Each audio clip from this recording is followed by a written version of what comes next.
Quick little setup video, guys, on this diamond tumble marble floor that I'm on at the moment. So you've got the entrance door here, a relatively large size corridor that bends round here, and there's plenty of ins and outs and bits and pieces, so the setting out's quite hard on something like this. But as the main area is over here, I checked if this door and these wardrobes or cupboards were square, and they are. So rather than trying to take, there's the chance of these walls being square very unlikely. So I started out by taking my square off of this door. So I just drew a line, I just took a measurement of 1 metre off of both sides, continued the line the whole way down the corridor here. And then that allowed me with my tape to just check off of various things to the line from these walls to see what's square and what's not.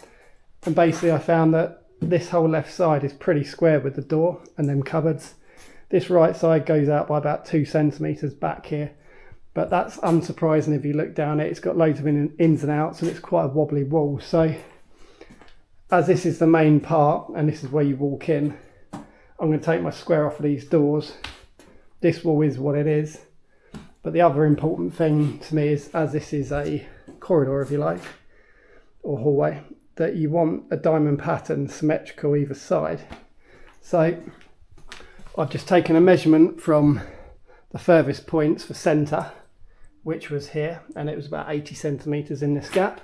Then I could just measure off my square line, which comes from the door to that, to get a measurement. And then back here, I just drew that measurement from my square line on the door to there.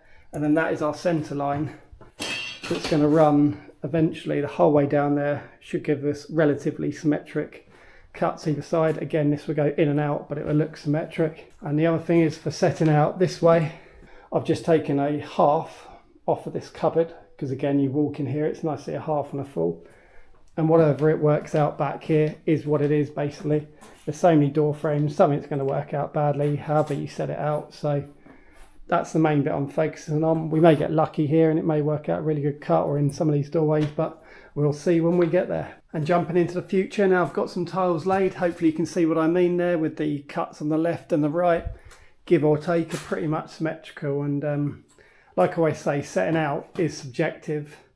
But for me, for things like hallways, corridors, if you can get symmetrical cuts either side, that always looks good. So with this set out, I've hit central in this corridor, square off the door. And like I said earlier, this kind of can be what it's going to be. If you've got 3 or 4 things out of 5 or 6 on set out, then that's pretty good, you'll take it. So you've just kind of got to justify your decisions. And like I said, with that centre line, that would be running through the point of this tile here, all the way down the room here. So yeah, that's my theory behind the set out on this one. I'll get a full video out on this one at some point, guys, so keep your eyes peeled for that. And I'll say take care, and I'll catch you in the next one.